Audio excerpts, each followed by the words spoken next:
वीतराग सर्वज्ञ महाप्रभु का पवित्र जिन शासन जयवंतो हो जगत कल्याणी जिनवाणी, जयवंतो हो वीतराग निर्ग्रंथ श्रवण, जो इस सृष्टि पर वीतराग सर्वज्ञ महाप्रभु की पवित्र छवि बनकर विचर रहे हैं, जो इस संसार को बतला रहे हैं कि ऐसा भी जीवन इस संसार में जिया जा सकता है। एक जगह तो सारा संसार लोभ में डूब रहा है और दूसरी तरफ निर्लोभ वृत्ति के धारक अपने शरीर पर एक भी वस्त्र को अंगीकार नहीं किया, जिन्होंने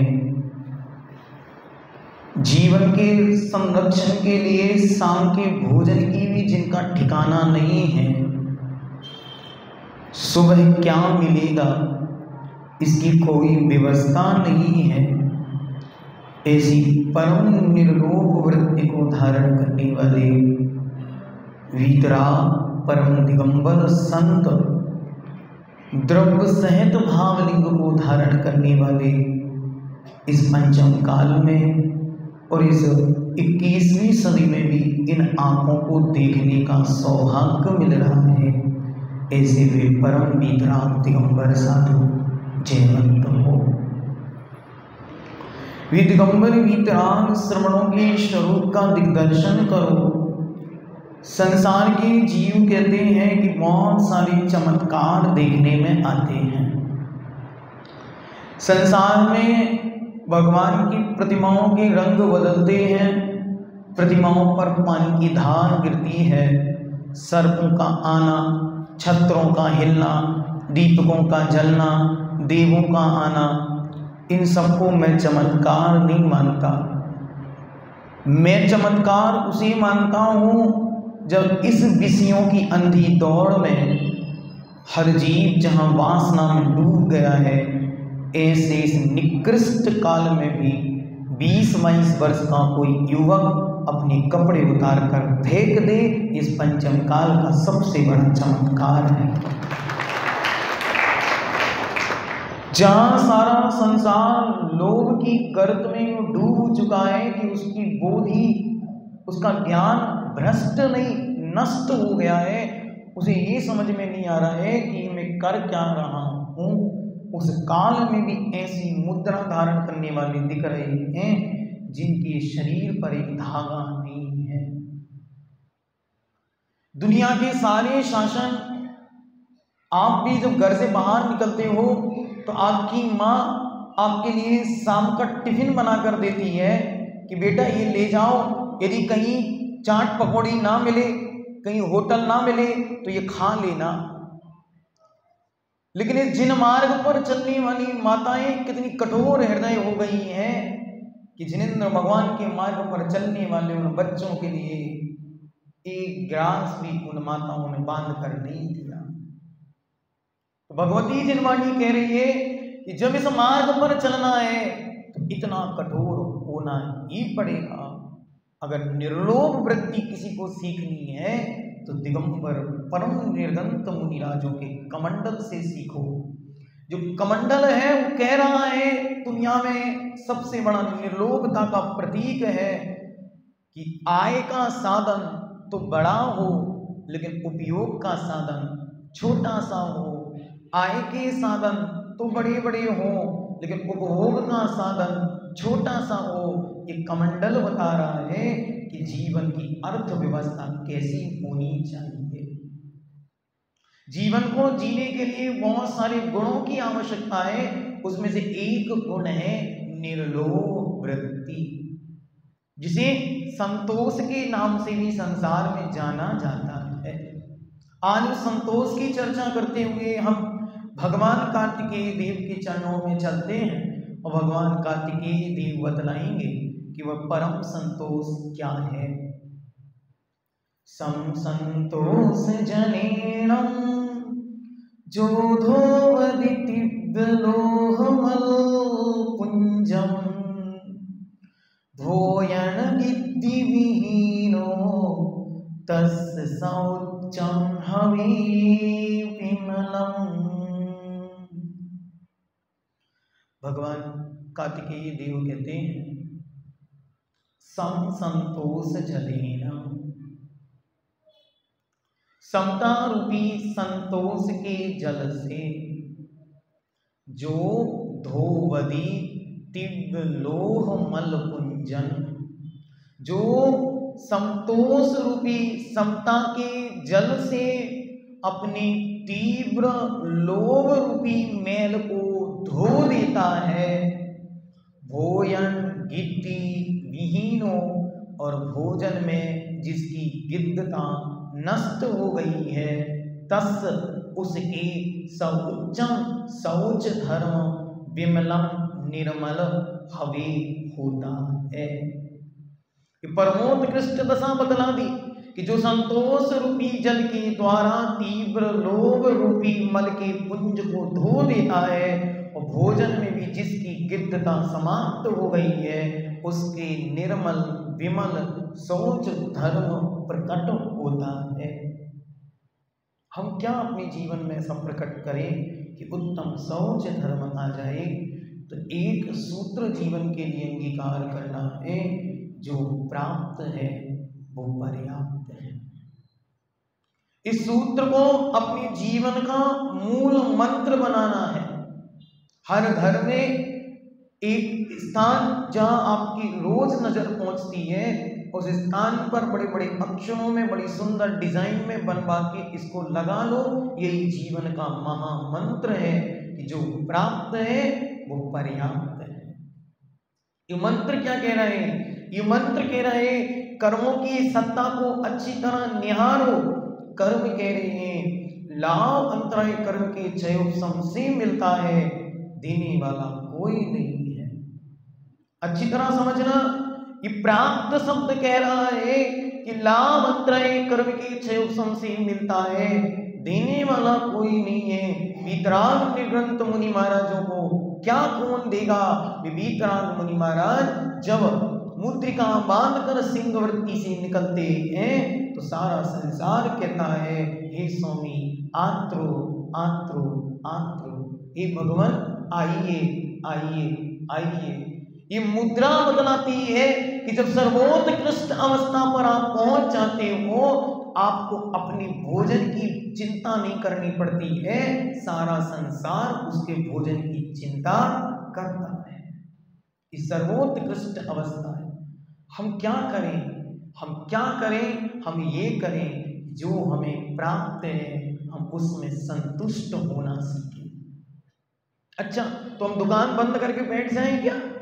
नहीं, दुकान बंद करके नहीं बैठना है।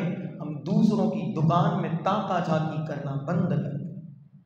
क्या आपसे ये नहीं कहा जा रहा कि आप सब कुछ छोड़ के निर्गंत मुनि बन जाओ? नहीं, ग्रस्त के लिए आचार्य भगवंत विद्यासागर जी महर्षि ने एक सूत्र लिखा है, जीवन भर याद रखो। उन्होंने कहा जिस साधु के पास कौड़ी है, कौड़ी मतलब 1 रुपए का सिक्का, ठीक, एक समय में चलता था, आज नहीं चलता, अलग विषय है। 1 रुपए का सिक्का मान के चलो। जिस साधु के पास एक कौड़ी है वो साधु कौड़ी का नहीं है, और जिस ग्रस्त के पास कौड़ी नहीं है वो कौड़ी का नहीं है। इसलिए ग्रस्तों को इस संसार में, इस समाज में, इन रिश्तेदारों, इन परिजनों के बीच रहना है, उसे निभाकर चलना है, तो खूब धन कमाना है। क्या करना है? आप सोच रहे हो भैया जी उल्टी बात करने लगे क्या? खूब धन कमाना है। और मैं तो ये कहता हूं अगर भगवान आदिनाथ स्वामी के दरबार में कोई शक्ति हो तो यहां बैठा हर आदमी करोड़पति हो जाए।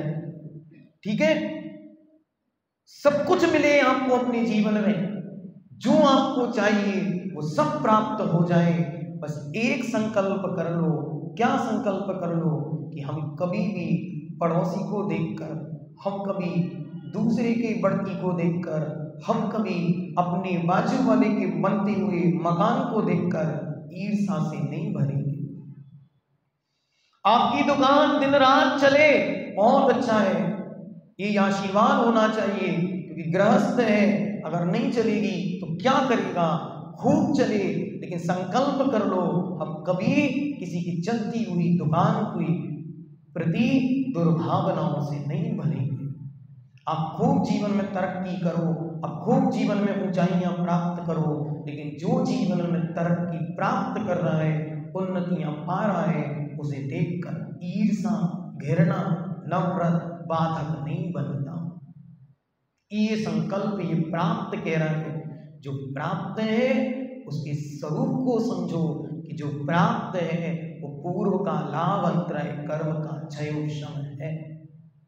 लाभ अंतराय कर्म का क्षयोपशम इतना तगड़ा है कि वो आपको समझा रहा है, ध्यान से सुनो। यदि कोई पाप कर्म का, पाप से अर्थ एक ही वस्तु नहीं है। कल एक बच्चा प्रश्न पूछ रहा था, वो आज दिख नहीं रहा, वरना उसका समाधान करते। आप लोगों के मन में कोई शंका हो तो लास्ट में आपको 5, 7, 10 मिनट का समय दे देंगे, पूछ लेना। पाप का कोई एक ही अर्थ नहीं है। पाप का अर्थ है जो जो गलत है वो सब पाप है।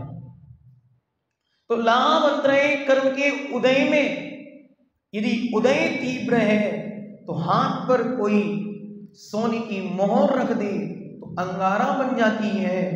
कोई लड्डू में बांधकर मणि दे दे, रत्न दे दे, तो वो मणि हाथ से छूट जाती है। ये प्रसंग बतलाते हैं, ये पुराणों की कथाएं हैं, ये कथाएं बतलाती हैं कि जब तक पुण्य में नहीं है, देने वाला कोई नहीं है। इसलिए क्या करो, इसलिए जो प्राप्त है उसे देखकर संतुष्ट होते हुए ये भावना भाव, अब इसे बढ़ाने का उपाय क्या होगा। इसे बढ़ाने का उपाय यह है कि जो प्राप्त है उसे पर्याप्त समझते हुए कि लाभ अंतराय के नियोग से स्वरूप में प्राप्त हुआ है, अब मैं इसके माध्यम से उन्नति के द्वार खोलूंगा, दूसरों के लिए बाधा के दरवाजे नहीं खोलूंगा। जो प्राप्त है उससे मैं अपनी उन्नति के, तरक्की के लिए पुल बनाऊंगा, लेकिन कभी किसी दूसरे के लिए गड्ढे नहीं खोदूंगा। पहला संकल्प गृहस्थ को ये करना है।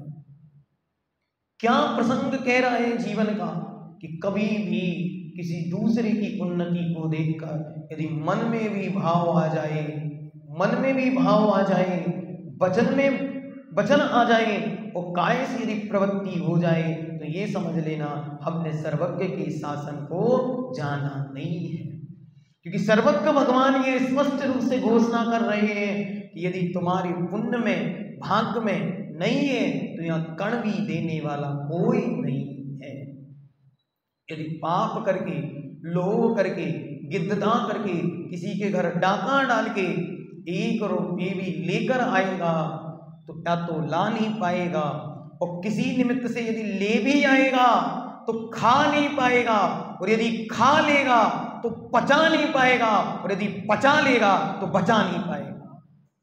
इस सिद्धांत है, ये आगम है, उसे सरल करके परोस रहा हूं, क्योंकि बड़ी बड़ी बातें करूंगा तो आप अभी,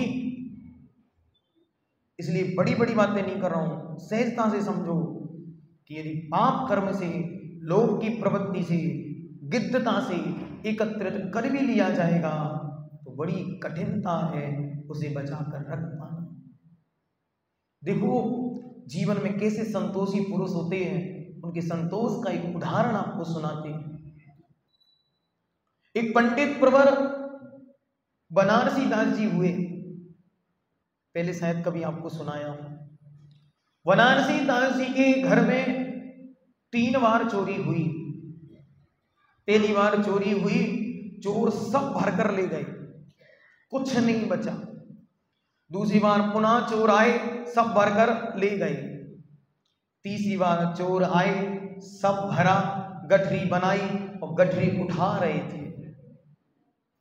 उनसे गठरी उठाते नहीं बन रही थी, इतनी भारी थी वो गठरी। बनारसी दास जी ने देखा कि इसे गठरी नहीं उठ रही है, 2 लोग 3 लोग मिलके उठा रहे हैं। पंडित जी गए और उसमें हाथ लगा दिया, हाथ लगाया, जैसे ही हाथ लगाया गठरी ऊपर तक पहुंची, और जैसे ही ऊपर पहुंची सिर तक आई और उस चोर की नजरें पंडित जी की नजरों से मिली, गठरी छूट गई, गठरी नीचे गिर गई। पंडित जी बोले क्या हुआ? वो चोर हाथ जोड़ के क्षमा मांगने लगा, मुझे माफ कर दो, माफ कर दो।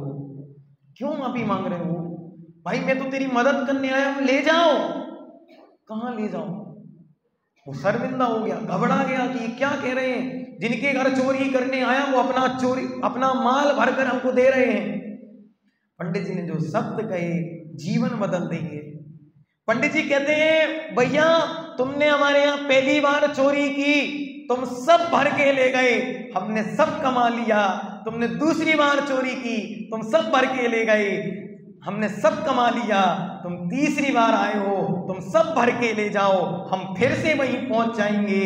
लेकिन तुम्हारा क्या पाप कर्म का उदय है कि पहली बार आए थे तब भी कंगाल थे, दूसरी बार आए हो तब भी कंगाल हो, और अब की बार आए हो फिर से कंगाल।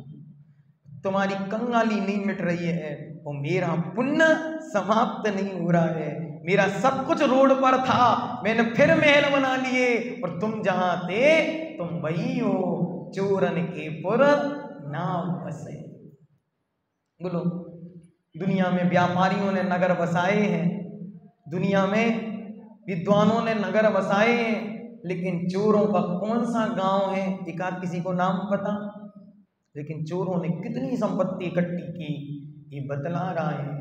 पाप कर्म से अर्जित किया हुआ द्रव्य कभी भी साथ नहीं देगा। पुण्य के योग में बचा तो लेगा, लेकिन उसे उपभोग नहीं कर पाएगा। ऐसी स्थिति पर वो लाकर खड़ा कर देगा। इसलिए अपनी जिंदगी से गिद्धता दूर कर दो, बार बार एक माला जपो, जो प्राप्त है वो पर्याप्त है, इससे ज्यादा कुछ नहीं चाहिए। अब क्या करें?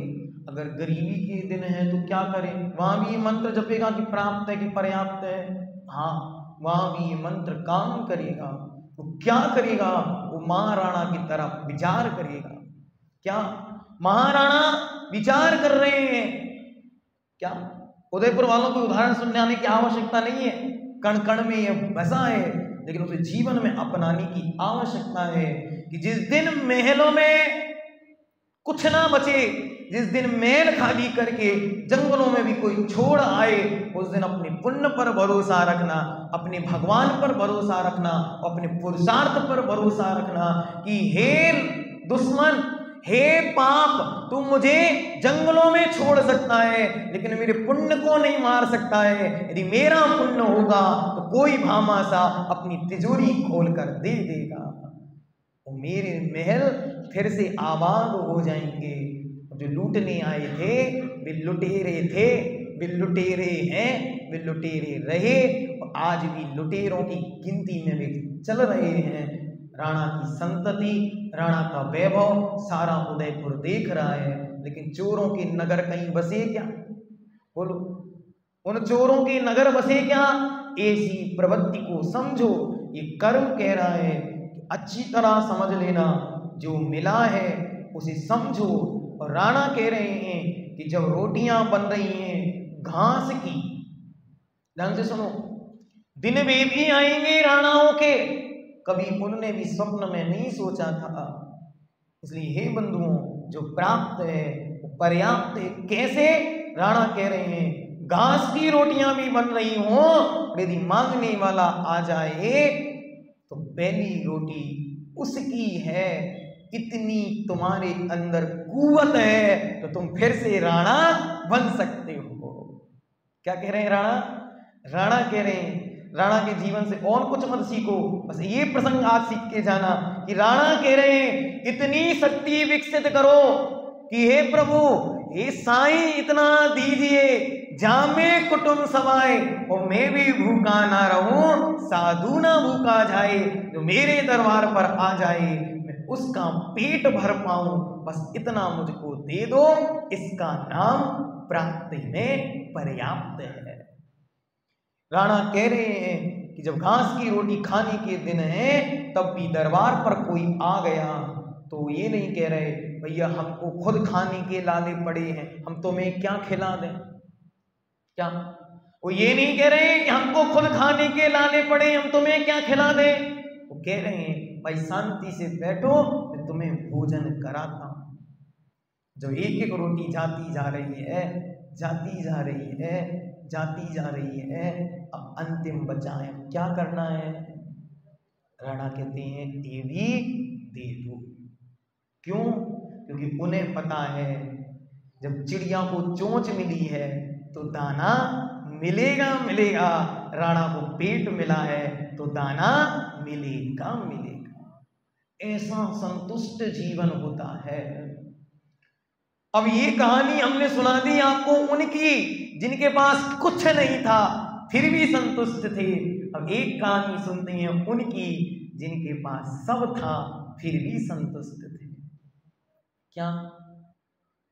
भाई भाई का जब झगड़ा हो जाए, भाई भाई के बीच जब लड़ाई हो जाए, जब भाई भाई के बीच हिस्से के लिए मारामारी हो जाए, मारा मारी हो जाए, तो भाई भाई का हाथ पकड़ के कमरे के अंदर ले जाना और कमरे के अंदर जाके एक दूसरे को खूब पीटना, खूब मारना, खूब चिल्लाना, जो करना वो करना, लेकिन घर के बाहर आवाज नहीं जानी चाहिए। क्या? तो ध्यान से सुनना, तुम्हें जो करना है, क्योंकि कषायों का आवेग है, आ ही गया है, तो जो करना है वो करना, लेकिन घर के बाहर किसी को पता नहीं चलना चाहिए कि जैन साहब के घर में गंगावत जी के घर, सांगावत जी के घर, जेतावत जी के घर लड़ाई चल रही है। क्या? किसी को पता नहीं चलना चाहिए। क्यों? देखो, भरत और बाहुबली दोनों भगवान बन गए, बोलो बन गए। आज भी मौन है, कैसी मौनी आत्मा है, ध्यानस्थ आत्मा है। भरत बाहुबली दोनों भगवान बन गए, बन गए। दोनों तीर्थंकर के बेटे थे, दोनों छायक सम्यक दृष्टि थे, दोनों अपने अपनी संपत्ति के स्वामी थे, दोनों राजा थे। लेकिन कभी कभी उनको देख के मन में विकल्प आता है कि हे बाहुबली, हे भरत, तुम भगवान बन गए लेकिन अच्छे भाई नहीं बन पाए। ध्यान से सुन कि हे भरत, हे बाहुबली, तुम भगवान बन गए, हे भरत, हे बाहुबली, तुम सिद्ध बन गए, लेकिन तुम अच्छे भाई के उदाहरण में फिट नहीं बैठ पाए। क्यों? क्योंकि भली तुमने अहिंसक युद्ध लड़े, लेकिन लड़े जग के सामने हैं। जब लड़ने का मन करे तो क्या करना है, कैसी लड़ाई करनी है। उदयपुर की लड़ाई अब कैसी होगी? कमरे के अंदर दरवाजे लगा लो, खिड़कियां लगा लो और दो दो डंडे दोनों रख लो, टूट जाए तो काम में आएगा। दो दो डंडे रख लो और बराबर लड़ो, तबीयत से लड़ो, लेकिन बाहर वाले को पता नहीं चलना चाहिए कि इन दो भाइयों के बीच लड़ाई हो गई है। क्यों? बड़े ध्यान से सुनो, बड़ी अच्छी तरह जानो उदयपुर की भव्य आत्माओं। मित्र अगर नहीं रहेगा तो कहीं दूसरा बना सकते हो, पुत्र यदि नहीं रहेगा तो दूसरा पैदा कर सकते हो, परिजन रिश्तेदार यदि नहीं रहेंगे तो दूसरे बनाए जा सकते हैं, लेकिन यदि एक बार भाई और भाई का रिश्ता समाप्त हो गया तो दूसरा भाई पैदा नहीं किया जा सकता। बहुत ध्यान से समझना, भाई भाई है। यदि भाई की गरिमा संसार में किसी को सीखनी है तो आज हम चलते हैं अयोध्याधिपति श्री राम के दरबार में। क्या दरबार है, उस दरबार में दुनिया का अनुपमेय भाई विराजता है। अरे लक्ष्मण की कहानी तो संसार की हर आत्मा ने सुनी होगी, लक्ष्मण के त्याग की गाथाएं दुनिया गाती है। आज हम आपको भरतायण सुनाएंगे, भरत के जीवन का वो मर्म सुनाएंगे जिसे सुनकर आपको लगेगा अगर भाई हो बस एक हो, भरत सा। क्या भाई हो, बस एक हो भरत सा, मुझे नहीं है जरूरत कौरव से 100 भाइयों की, मुझे नहीं है जरूरत रावण से हजारों भाई की, मुझे आवश्यकता है भरत से एक भाई की। क्या कह रहे हैं वो भाई? वो भाई कह रहे हैं कि लोभ में मरकर जाओगे कहां, लोभ में डूबकर जाओगे कहां, जो मिला है वो यहीं छूट कर जाना है, इसलिए कुछ लेकर नहीं जाना है। पुण्य की सत्ता बलवान है तो ताज तुम्हारे सिर पर है, सिंहासन तुम्हारा है, सारी प्रजा तुम्हारे चरणों में है, लेकिन वर्तमान की नीति और नीतिज्ञता को नहीं भूलो। नीति क्या कह रही है? नीति कह रही है कि जो बड़े भाई का है उस पर छोटे भाई का अधिकार नहीं है। बड़े भाई का सिंहासन छोटे भाई को मिल गया तो भरत कह रहा है मैं सिंहासन पर नहीं बैठूंगा। जबरदस्त युद्ध हो गया इस बात पर कैकेयी और भरत के बीच, वाक युद्ध। नहीं, सिंहासन तुम्हारा है, तुम्हें मैंने मांगा है। अरे इसके पीछे कितने कारनामे मुझे करने पड़े तब जाकर ये सिंहासन मिला है, तो तुम कहते हो तुम सिंहासन पर नहीं बैठोगे, तुम्हें सिंहासन पर बैठना होगा। भरत हाथ जोड़ के माता से कहता है मां सुनो ध्यान से। क्या? ही मां ध्यान से सुनो, यदि सिंहासन मेरे पुण्य में होता, यदि अयोध्या का नरेश मुझे होना होता तो मैं तेरी कोख से नहीं माता कौशल्या के गर्भ से जन्मा होता, क्योंकि राजा का बड़ा बेटा ही राज्य का अधिकारी होता है। मैंने कैकेयी के गर्भ से जन्म लिया है, ये बतला रहा है इस राज्य का अधिकारी मैं नहीं हूं। अपने बड़े भाई का संपत्ति का एक कण भी आपके हिस्से में आ जाए तो उसे ब्याज से लौटाने जाना। क्या? ब्याज से तो लौटाने जाना कि रे भाई ये तेरा है मेरा नहीं है। और जब कभी छोटे भाई का हिस्सा बड़े भाई के हिस्से में चला जाए तो ऐसे उसको लौटा के आना जैसे तुम अपने बेटे को अपना हिस्सा, अपना तक हिस्सा दे देते हो। वो छोटा है उसे बेटे के समान रखना और जो बड़ा है उसे पिता के समान रखना, तुम्हारा घर स्वर्ग बन जाएगा। बड़ी ध्यान से सुनो आगे क्या कह रहे हैं वो भरत महाराज। अरे दुनिया में रामचंद्र को वनवास मिला, लक्ष्मण को दुनिया में वनवास बन जाने का यश मिला, गौरव मिला, सम्मान मिला कि जंगलों में भाई के साथ भाई के पीछे पीछे भटकता रहा। लेकिन ये कौन महातपस्वी है जो निर्लोभ वृत्ति से 14 साल तक घर में सिंहासन के बाजू में बैठकर साधना करता रहा, तपस्वी बना रहा। ये कौन तपस्वी है? इसके तप की, इसके त्याग की पराकाष्ठता यहाँ कोई नहीं तौल सकता। जो 14 साल तक उस सिंहासन पर अपने भाई की चरण पादुकाएं रखकर ये कहता रहा ये शासन राम का है, मैं तो यहाँ का सेवक हूं।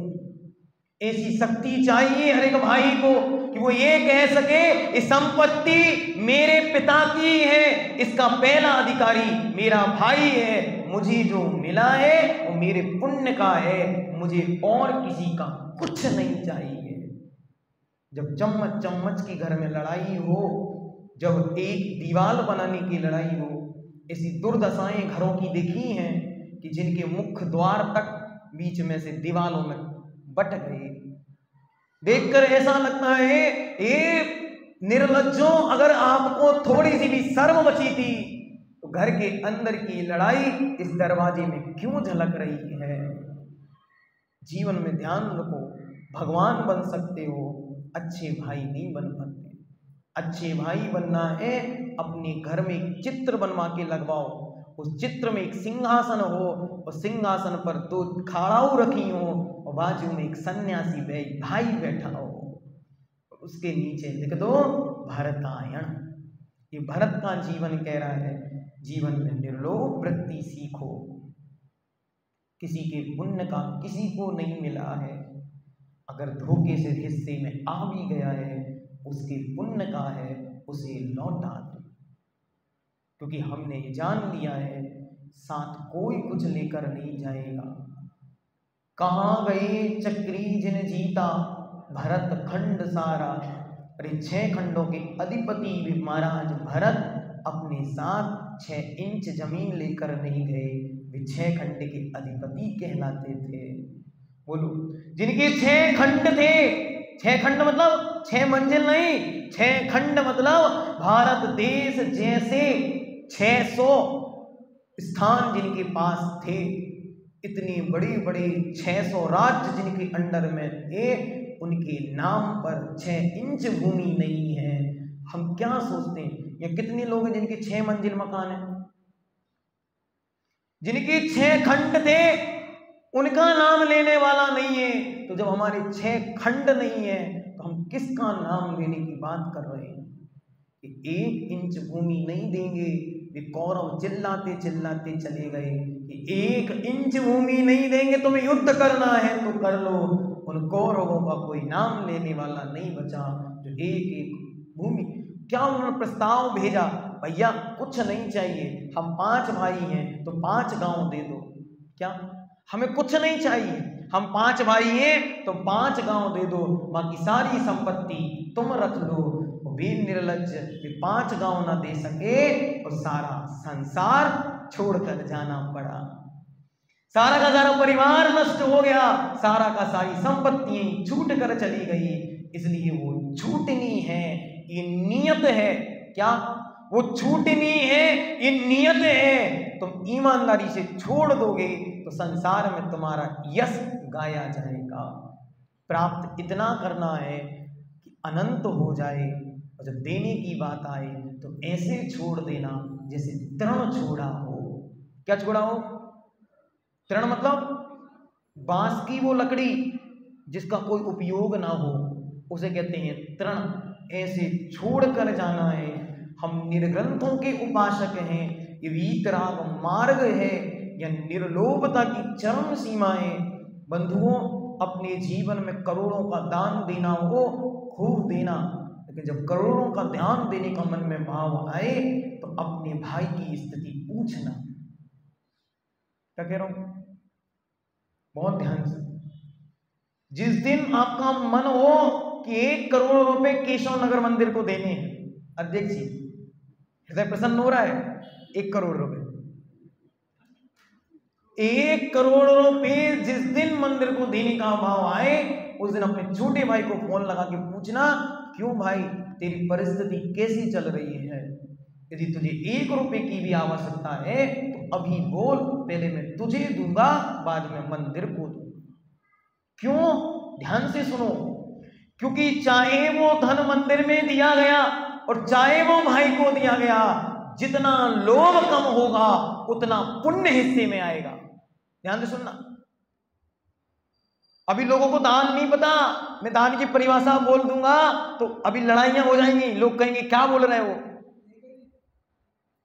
देते ही नहीं। और सबके सामने नहीं बोलेंगे, सब सुन रहे हैं, अकेली में बोलेंगे। अभी इसको बंद करके फिर बोलेंगे आपकी कथा आपके मुख, हमारे मुख से। अभी सुनो ध्यान से, ध्यान से सुनो। दान क्या है और दान को क्या बना लिया है? दान ये है कि एक व्यक्ति एक दिन में यदि 100 रुपए कमाता है और 1 का सिक्का दान करता है, ध्यान से सुनो, एक व्यक्ति दिन में 100 रुपए कमाता है और 1 सिक्का दान करता है, और एक व्यक्ति एक दिन में 1 लाख कमाता है और 1000 दान करता है। ध्यान से सुनना। तो दोनों के दान में किसका दान बड़ा है? ध्यान से विचार करो, पहले सोचो। एक व्यक्ति 100 रुपए कमाता है और 1 रुपए दान करता है, एक व्यक्ति 1 लाख कमाता है, 1000 दान करता है, किसका दान बड़ा है?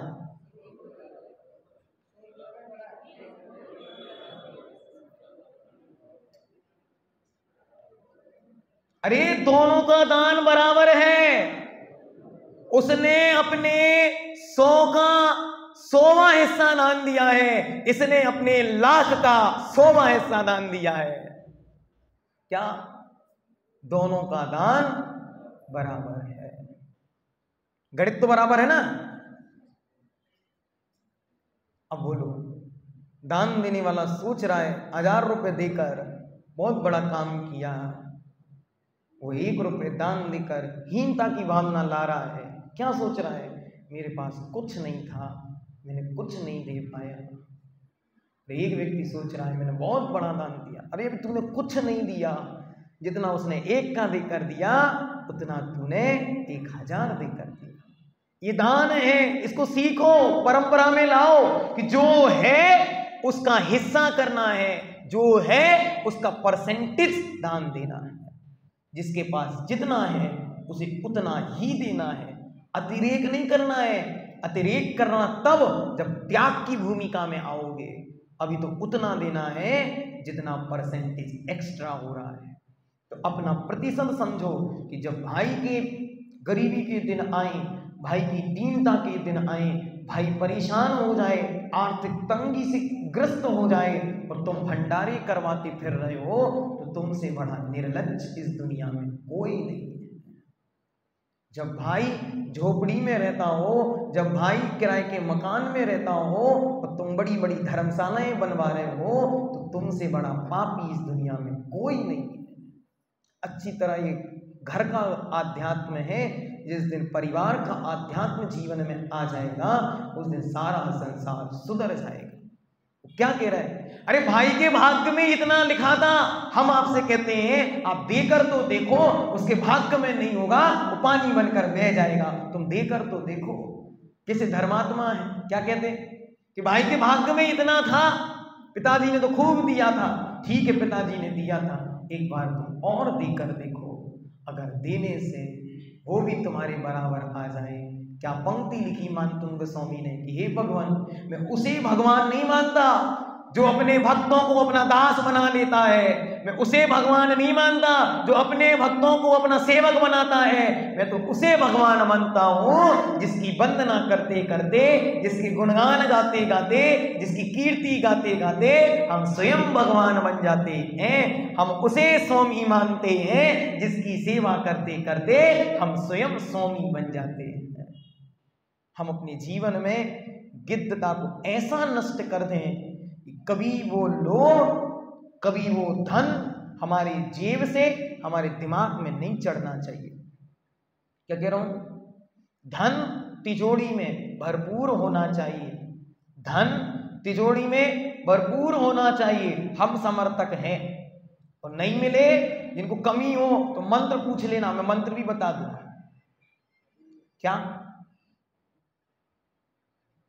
अपन तो ग्राहक बढ़ा रहे? हाँ, अभी दे दो, अभी नहीं देना। आज तो लोभ का दिन, त्याग करने का दिन है। आज तो जब मंत्र का दिन होगा तो मंत्र बताएंगे आपको। अभी ध्यान से सुनो। तिजोरी में धन भरपूर होना चाहिए, जेब में धन उससे भी अधिक होना चाहिए, लेकिन दिमाग में धन कभी नहीं होना चाहिए।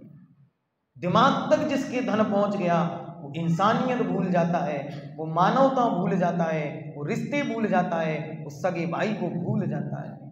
आज का दिन कह रहा है कि पवित्रता करनी है। कहाँ? पहले यहाँ झाड़ू पोछा लगाओ, बाहर बाद में लगाना। पहले यहाँ सफाई करो। यहाँ लोग ने ऐसी गंदगी करके रखी है कि आज कषायों के अंबार लग गए हैं। यहाँ गंदगी जो है वो रिसाइकेबल नहीं है, डिस्पोजेबल नहीं है। ऐसी स्थिति उसकी बन गई है। कैसे साफ होगा, कभी विचार तो कर।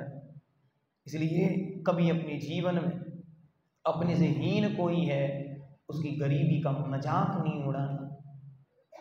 एक मालिक है, बहुत शक्तिशाली है। एक कर्मचारी आया, बेचारा गरीब है, आ गया, 15 मिनट लेट था। और मालिक का बेटा पावर में था। क्यों? क्योंकि अपना तो सिर तक गर्मी है पैसे की, तो सिर पर गर्मी चढ़ी है पैसे की, तो कहता है कि रोज रोज लेट क्यों आते हो, लौट जाओ, नहीं है तुम्हारी जरूरत। वो बेचारा साइकिल मोड़ता है और लौट जाता है। तभी उसका पिता आता है। पिता उस बालक के कान पकड़ता है, कान पकड़ के कहता है तूने ये क्या किया? बोले पिताजी रोज रोज लेट आता है। बेटा अगर उसकी गरीबी ना होती तो अभी तुम्हें बता कर जाता। क्या उसकी मजबूरी ना होती तो कोई इस दुनिया में किसी की नौकरी करना नहीं चाहता। उसके पुण्य की हीनता है, उसकी गरीबी है, उसके कर्म का उदय है, सो तुम्हारे दर दास्ता करने आया है। तुम उसकी दास्ता का उपहास नहीं उड़ा सकते। तुम जाओ और उसको वापस लेकर आओ। मैं सेठ का बेटा उसके घर जाऊंगा। हाँ तू जा और जाओ और उससे पूछना तू लेट क्यों आया था। पिता ने जब उसको बार बार कहा चला गया। उसके घर पहुंचा, घर जाकर कहता है चलो पिताजी ने बुलाया है। वो बेचारा सीधा सा सादा सा क्या करेगा, क्यों गरीबी है, आज का दिन और चला जाएगा तो मजदूरी और नहीं मिलेगी, आज की मजदूरी और चली जाएगी जिससे घर पलना है। वो गाड़ी पर बैठ जाता है, गाड़ी थोड़ी दूर बढ़ती है, वो मालिक का बेटा पूछता है क्यों तू लेट क्यों आया था। कहता है भैया यही पहले पूछ लेते तो। क्या कहता है भैया यही पहले पूछ लेते तो। बोले बता तो क्यों लेट आया था। भैया आज घर में खाने का आटा नहीं था और जेब में पैसे भी नहीं थे। अरे मुझसे मांग लेता ना, मुझे डर लगता है कहीं आप डांट दो तो फिर कहां से लाया आटा। मैं पहले अपने परिचित के यहाँ गया, उसके घर की झाड़ू पोछा की, उसने 100 रुपये दिए, तब जाकर मैं आटा लेकर आया, फिर माँ ने खाना बनाया, फिर मैंने टिफिन में भरा और फिर तुम्हारी दुकान पर आया। हे बड़े बड़े सेठियाओं, आप दिन दूनी रात चौगुनी तरक्की करो, अरब करोड़पति हो तो अरबपति हो जाओ, लेकिन कभी किसी दीनता का, कभी किसी की गरीबी का, कभी किसी नौकर का, कभी किसी सेवक का उपहास मत बनाओ कि आज उनके दिन बुरे हैं, कल आपके भी हो सकते हैं। आज उनके दिन अच्छे नहीं हैं, कल किन्हीं के भी वैसे दिन हो सकते हैं। ये पैसा है बहुत गर्मी लेकर आता है, ये जब आता है छाती फूल जाती है, जब ये जाता है कमर तोड़ जाता है। इसलिए इस गर्मी में रहना सीखो, इसके ताप से संसार को प्रकाशित करना सीखो, इस गर्मी से संसार में कुछ अच्छा बनाना सीखो। ऐसा जीवन बन जाए कि हमारे साथ जो रहे वो ये महसूस करे कि मैं इनके ही बराबर हूँ। यहाँ कोई गरीब नहीं है, यहाँ कोई अमीर नहीं है। जिसका पुण्य हीन है वो गरीब दिख रहा है, जिसका पुण्य विशाल है वो अमीर बना घूम रहा है। इस अमीरी में आकर किसी की गरीबी का उपहास नहीं करना। यदि संकल्प लेकर जाओ कि कभी भी अपने से नीचे वालों को हम हीनता की दृष्टि से नहीं देखेंगे और अपनों से बड़ों को देखकर अपने आप को हीन महसूस नहीं करेंगे। क्या मंत्र है आज का? एक तो पहले दिया था, क्या दिया था? जो प्राप्त है वो। अंत में क्या है? जो हमसे हीन है उनको हीनता से नहीं देखेंगे और जो हमसे बड़े हैं उनके सामने हम खुद को हीन महसूस नहीं करेंगे। बस ये भावना भाव कि हे भगवान जल्दी से वो दिन आए जब हम में ऐसी सामर्थ्य आ जाए जैसी आप में आई थी कि जिस घर में आपका जन्म होगा वहाँ जन्म के गर्भ के पहले ही 6 महीने पहले से रत्न बरसने लग जाएंगे कि संसार में कोई गरीब उनकी आंखों के सामने ना आ जाए। प्रश्न पूछा कि रत्नों की क्या जरूरत थी? भगवान की सेवा करने तो सौदरमेंद्र कुबेर खुद हाथ जोड़कर खड़े रहते थे, तो रत्नों की जरूरत किसको थी? बोलो, सिद्धार्थ महाराज के घर कम वैभव था क्या कि महावीर का पुण्य कम था जो रत्न बरस रहे थे? तो कि 6 महीने रत्न इसलिए बरस रहे हैं कि महावीर 72 साल इस धरती पर रहेंगे, उनकी आंखों के सामने कोई गरीब नहीं आना चाहिए। वे रत्न बरसते हैं और लोग भर भर ले जाते हैं कि कोई गरीब नहीं दिखना चाहिए। बस यही भावना पाया करो रोज सुबह उठकर, हे भगवान, क्या हे भगवान मेरे मन में राजा बनने का भाव आए, मैं राजा बन जाऊं लेकिन कभी किसी को अपना नौकर ना बनाऊं। भगवान महावीर स्वामी की। ओम ह्रीं नरः उत्तम शौच धर्मांगाय नमः। ओम ह्रीं नरहं उत्तम शौच धर्मांगाय नमः। ओम ह्रीं नरहं उत्तम शौच धर्मांगाय नमः। ओम ह्रीं नरहं उत्तम शौच धर्मांगाय नमः। ओम ह्रीं अरहं उत्तम शौच धर्मांगाय नमः। ओम ह्रीं अरहं उत्तम शौच धर्मांगाय नमः। ओम ह्रीं अरहं उत्तम शौच धर्मांगाय नमः। ओम ह्रीं अरहं उत्तम शौच धर्मांगाय नमः। ओम ह्रीं अरहं नमो कमल उद्भूत परम ब्रह्मणे उत्तम शौच धर्मांगाय नमो नमः। उत्तम शौच धर्म की अत नमोस्तु रात्रिकालीन